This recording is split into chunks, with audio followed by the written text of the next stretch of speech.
નમસ્કાર, Doordarshan evening news સાથે હું છું હેમાંગીની પાટીલ। સમાચારની શરૂઆતમાં નજર કરીએ હેડલાઇન્સ પર। ગિરનારની લીલી પરિક્રમામાં માનવ ઘર્ષણ ટાળવા તેમજ કોઈપણ ઘટનાને પહોંચી વળવા ખાસ એક્શન પ્લાન કરાયો તૈયાર। સૌ પ્રથમવાર સિંહ દીપડાને પકડવા પરિક્રમા રૂટ પર મુકાયા 20થી વધુ પાંજરાઓ।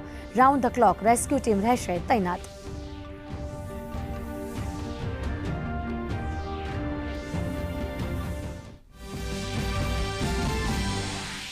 ગિરનારની લીલી પરિક્રમાની શરૂઆત થઈ ચૂકી છે, ત્યારે સૌ પ્રથમવાર સિંહ દીપડાને પકડવા માટે પાંજરા મૂકવામાં આવ્યા છે। પરિક્રમામાં સમગ્ર રૂટ પર 20થી વધુ પાંજરાઓ ગોઠવવામાં આવ્યા છે, જ્યાં round the clock rescue team તૈનાત કરવામાં આવશે।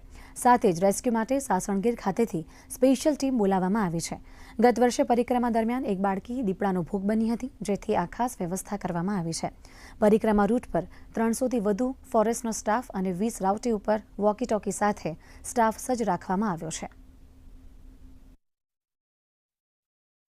हमारी 6 रेस्क्यू અને ટ્રેકર ટીમ 24 કલાક કાર્યરત રહેશે, તાકી વન્ય પ્રાણી ઘર્ષણને અમે ન્યૂનતમ નહીં શૂન્ય કરી શકાય। અને આને સિવાય શાસનથી એક જો સ્પેશિયલ ટ્રેકર ટીમ છે, આ પણ અહીંયા પરિક્રમાના વખતે 24 કલાક સતત ખડા પગે ઊભી રહેશે। કોઈ વન્ય પ્રાણી માનવ માટે હુમલો ના કરી દે, મતલબ ક્યારેક એમ પણ થાય કે કોઈ વન્ય પ્રાણી પણ ઈજાગ્રસ્ત અગર થઈ જાય તો આ જો મેડિકલ ટીમ અમારી રહેશે, રેસ્ક્યુની ટીમ જો વેટરનરી ડોક્ટર સાથે રહેશે, આને જો જેટલી દવાઓ અને સાધન સામગ્રી છે આને સાથે ત્યાં રહેશે।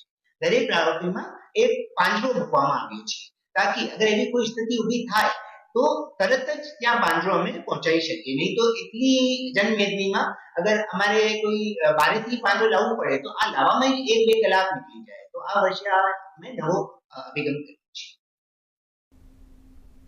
સમાચારમાં સમય વધુ એક બ્રેકનો।